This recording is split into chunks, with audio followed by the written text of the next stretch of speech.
Pasaron años antes de que mi padre volviera a ver al hombre blanco, aunque claro, siempre afirmó haber sabido que estaba allí durante todo ese tiempo, ya que cada invierno sin falta, un cerdo o un grupo de gallinas en una sola noche desaparecían.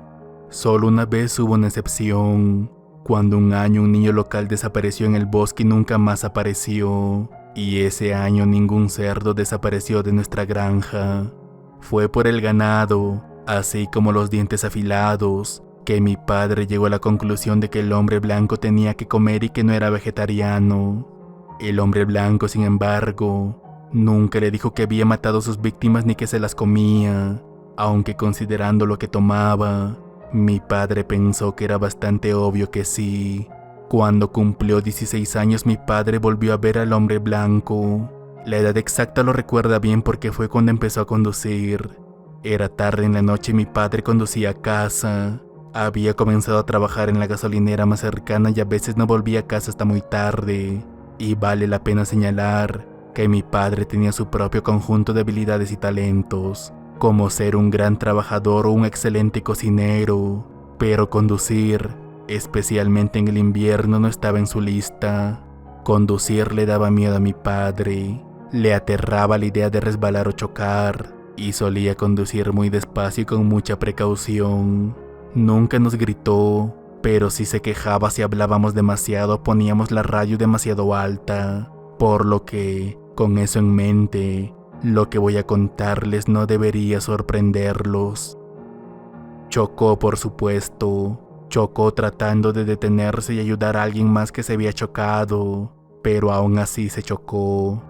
Otro auto se había metido en la cuneta de la carretera poco transitada que va hacia su casa y, al intentar detenerse para ayudar, él también tuvo un accidente que de hecho fue mucho más violento. De una forma u otra terminó golpeando un árbol lo suficientemente fuerte como para dañar seriamente su auto y lesionarse la pierna, así que el conductor del otro auto tuvo que salir a ayudarlo.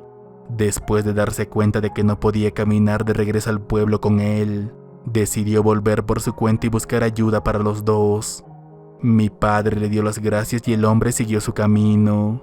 Si bien sabía que se encontraba en medio de la nada en una carretera que, como he dicho antes, era muy poco transitada, según algunos cuantos cálculos de mi padre, aquel hombre no debería tardarse más de 1 hora en regresar a la estación de servicio, y entonces, en 2 horas, estaría en la cabina con calefacción de una grúa, ya sea de camino a su casa o al consultorio de un médico. Eran alrededor de la medianoche en ese momento, y mi padre tenía un reloj de pulsera que verificaba de vez en cuando mientras estremecía en la oscuridad.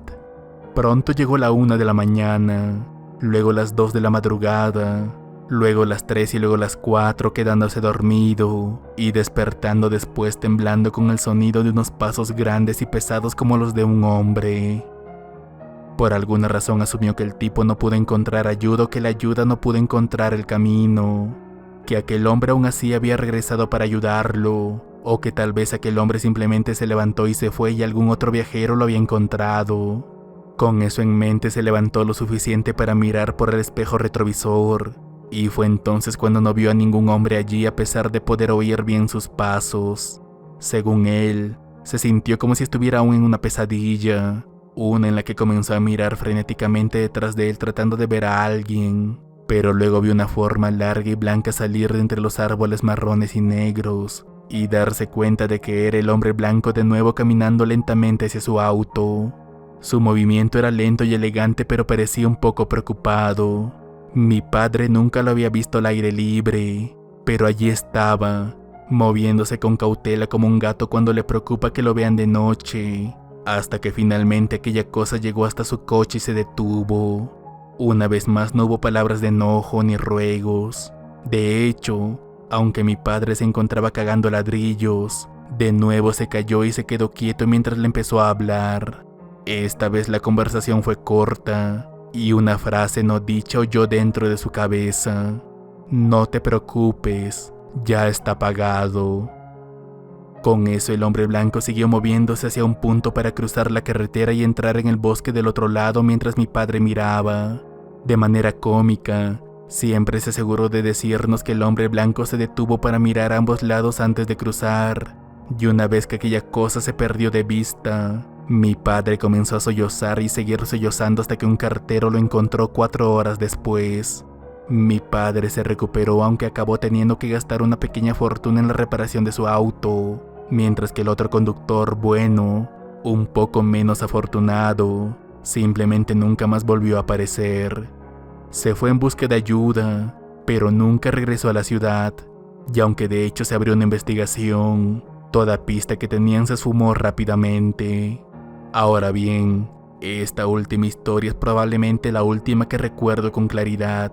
Algunas de las otras pueden ser un poco confusas porque ya han pasado como 10 años desde que las escuché, así que en serio espero que comprendan mi situación. De alguna manera mi padre sabía que el hombre blanco estaba atado al invierno. Esto seguramente no fue una sorpresa para ninguno de ustedes, pero el problema, el verdadero problema, era que a menudo era invierno aquí. Si bien pasaron algunos años más sin incidentes realmente dignos de mención, el hombre blanco siempre se llevó algo con él cada invierno, aunque por suerte para mí, nunca se llevó a Shorty, ni a mi abuela, ni a nadie de mi familia. A estas alturas mi padre ya tenía entre 18 a 19 años y ya estaba preparándose para irse.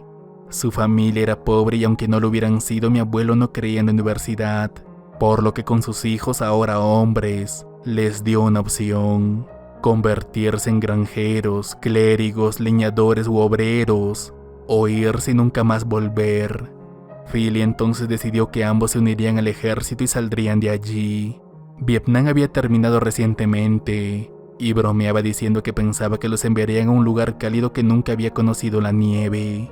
Supongo que podría mentirles y decirles que ambos fueron enviados a Alaska o Rusia, pero la verdad es un poco más aburrida. Fueron aceptados y pasaron por un entrenamiento básico aunque nunca entraron en combate. Con el tiempo Philly fue retirado del servicio por un defecto congénito mientras que mi padre se quedó allí, aunque nunca hizo nada hasta que se acabó su contrato simplemente trabajando en bases durante esos pocos años. Entonces, mi padre pidió que lo trasladaran a un lugar cálido y, siendo querido por sus superiores, llegó a parar a Texas. Como se hace tarde, debo admitir que voy a terminar las cosas un poco más rápido de lo que había planeado. Mi padre tenía toneladas de historias sobre cosas raras que se encontraban en el bosque como el hombre blanco, pero pasó algún tiempo antes de que lo volviera a ver, ya que después de todo, si estaba atado al invierno pasaría un tiempo antes de que tuvieran un reencuentro en Texas. Ahora bien, hacia el final del contrato militar de mi padre, una tormenta azotó el área en la que estaba destinado y trajo consigo la nieve, por lo que siendo uno de los pocos en la base que tenía algún conocimiento sobre cómo manejar esta clase de desorden, se le vio mucho afuera durante la tormenta, y no pasó mucho tiempo antes de que se diera cuenta de que el hombre blanco podía viajar. La tormenta duró un total de 2 días. El primer día no ocurrió nada, pero en el segundo, cuando se despertó temprano para descongelar los caminos, en una parte soleada de la base, vio a otro soldado en la distancia de quien se preocupó un poco cuando se dio cuenta de que no se estaba moviendo. Rápidamente se acercó a él solo para darse cuenta de algo, de que una vez más no habían huellas de pies que conducían a este hombre, de quien ahora se dio cuenta de que estaba desprovisto de color. Si no hubiera estado tan sorprendido habría gritado. En su lugar, afirmó que se veía tan blanco como el hombre blanco. No me interesa, le dijo, y después de eso la figura desapareció. Mi padre fue encontrado poco tiempo después por un compañero soldado mirando a lo lejos a través de un campo abierto. El agotamiento fue su excusa, y 2 días después recibió una llamada de su hermana mayor informándole que su padre había fallecido. No hubo muchos detalles que contar. Su padre simplemente se había caído en el campo y había muerto mientras alimentaba a los cerdos y eso fue todo. A mi padre comprensiblemente no le importó mucho. Si el hombre blanco lo hizo no fue un gran castigo, pero con el tiempo finalmente llegó a decir que el hombre blanco era cuando menos un mal presagio. Ahora mismo son las 4 de la mañana para mí. Iré a la cama dentro de poco, pero si el hilo sigue abierto mañana y aún tienen interés terminaré con las últimas 2 o 3 historias que tengo para ustedes. Espero que al menos alguno de ustedes se haya entretenido un poco con esto. Y si fue así, quisiera ahora hacerles 2 preguntas. ¿Alguien tiene idea de qué es esta cosa? ¿Y alguien conoce alguna leyenda de algo al menos parecido al hombre blanco?